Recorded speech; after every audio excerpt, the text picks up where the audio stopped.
બાઉદીન કોલેજના આંગણે આજે નેશનલ કોન્ફરન્સ થવા જઈ રહી છે એ એન્વાયરમેન્ટલ સોલ્યુશન્સ. વિશ્વની અંદર અત્યારે ક્લાઇમેટ ચેન્જ આપણે જોઈએ છીએ કે ઋતુઓ બદલાઈ રહી છે અને દરેક માણસ સુધી ક્લાઇમેટ ચેન્જની અસર પહોંચી ગઈ છે. હિમાલયની અંદર કલન થાય છે બરફનું અને ધ્રુવ પ્રદેશો ઉપરથી બરફ ઓગળી રહ્યો છે, રણ વિસ્તારો વધી રહ્યા છે. આ બધું રાતોરાત થયું નથી. There is a big effect of pollution. સાથે સાથે બીજા ઘણા બધા માનવ સર્જિત પરિબળોને કારણે આપણે આ તરફ આવી ગયા છીએ. હવે એને ધ્યાનમાં રાખીને આખા વિશ્વમાં એન્વાયરમેન્ટલ પ્રોબ્લેમ્સની ચર્ચા થાય છે, પણ એન્વાયરમેન્ટલ સોલ્યુશન્સની ચર્ચા કરતી આ કોન્ફરન્સ આપણે માટે બહુ મહત્વની છે. મહત્વની વાત એ છે કે અહીંયા ગ્રીન કેમેસ્ટ્રી, સસ્ટેનેબલ ડેવલપમેન્ટ અને એનર્જી, રિન્યુએબલ એનર્જી સોર્સિસ ઉપર આ કોન્ફરન્સ.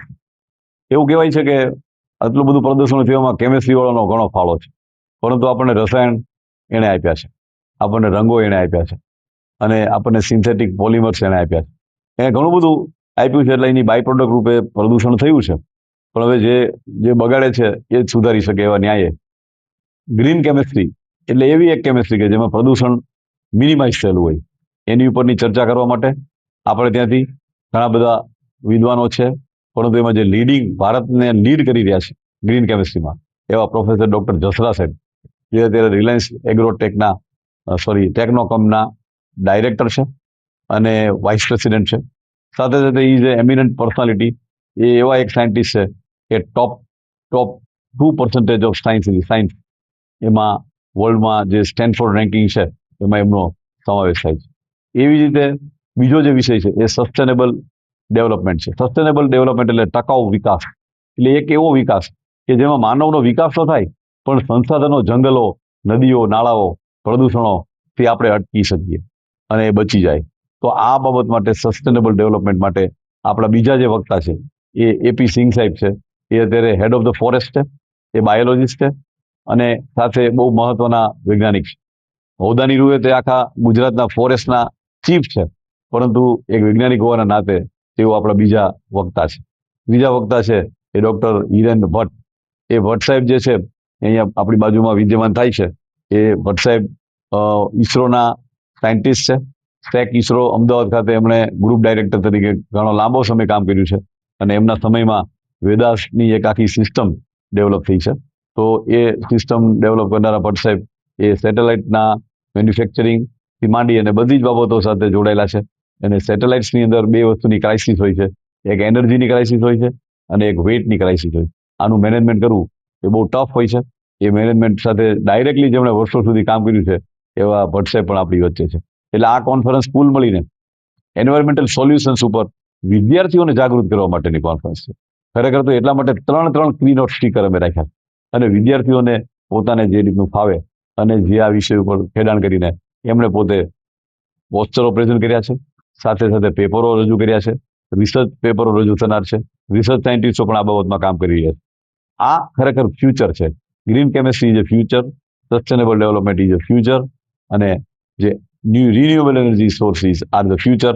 અને અમે ફ્યુચરિસ્ટિક સેન્સમાં આ કોન્ફરન્સ કરી છે અને ભાવિ નાગરિકો તરીકે આ વિદ્યાર્થીઓ સેન્સિટાઇઝ થાય, આનો હેતુ છે.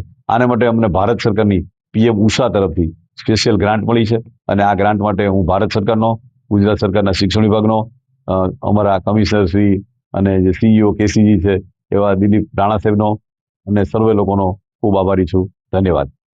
देखिए, આપણે બધા જાણીએ છીએ કે દર વર્ષે 28 ફેબ્રુઆરીએ નેશનલ સાયન્સ ડે હોય છે અને નેશનલ સાયન્સ ડે ઉપર આખા દેશમાં નવા સ્ટુડન્ટ્સને, ઇન્ટેલેક્ટ સાયન્ટિસ્ટને સાયન્સ પ્રત્યે એક જાગૃતિ લાવવાનું કામ કરતા હોય છે. તો આ વર્ષે બાઉદ્દીન સાયન્સ કોલેજ, જે આપણે એક જૂનામાં જૂની સાયન્સ કોલેજ છે, એમને એક દિવસનું નેશનલ કોન્ફરન્સ રાખવામાં આવેલ છે, જેમાં national conference for environmental solutions. તો આમાં જુદા જુદા તમામ વિષયોના જે સાયન્ટિસ્ટ છે એ પણ આવેલા છે, વિદ્યાર્થીઓ હશે અને 3 જુદા જુદા વિષયના કી નોટ સ્પીકરને પણ બોલાયા છે. અને મારા સદભાગ્ય છે કે મને પણ બોલાવવામાં આવ્યા છે. તો તમે જાણો છો હું ફોરેસ્ટ ઓફિસર છું અને ફોરેસ્ટ અને વાઇલ્ડ લાઈફ ના ક્ષેત્રે જુનાગઢ જે છે એ દુનિયાની ફલક ઉપર છે.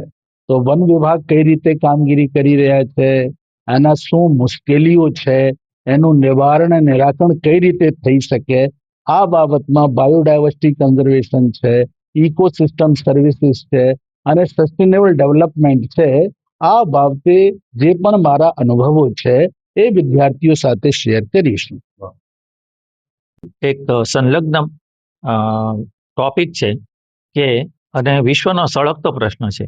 તમારે વિકાસ તો કરવાનો છે, એનર્જીની રિક્વાયરમેન્ટ ડે બાય ડે વધતી જ જાય છે અને આજે ભારતને આપણે વિકાસશીલમાંથી વિકસિત દેશ બનાવવો હોય તો કોઈ પણ દેશનો જે વિકાસ છે ને એનું માપ એ દેશની અંદર કેટલા પૈડા રોજ ફરે છે, કેટલું ટ્રાવેલિંગ થાય છે, કેટલો માલવહન થાય છે, આ બધા વિકાસના પરિમાણો ઉપર આધારિત હોય છે.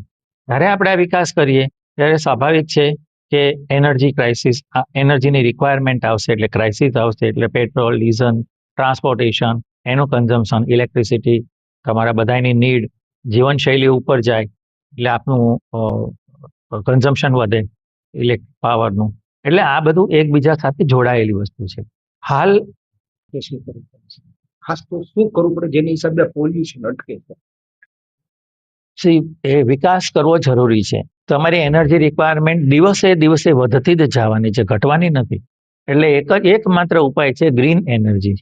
સોલર પાવર છે એ એક જવાબ છે, હાઇડ્રોજનનો બળતણ તરીકેનો ઉપયોગ છે એ બીજો જવાબ છે.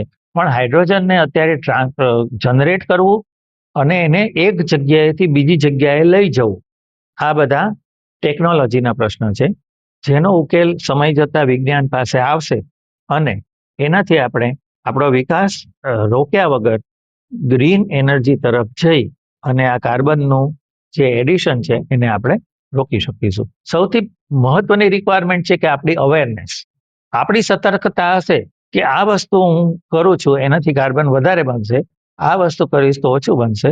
એમ દરેક માણસ જેમ જેમ જાગૃત થતો જશે એમ પોતાનું ઉત્સર્જન છે એ કાર્બનનો ઘટાડતો જશે અને વધુ ને વધુ ગ્રીન એનર્જી તરફ ઉપયોગ કરતા જઈશું.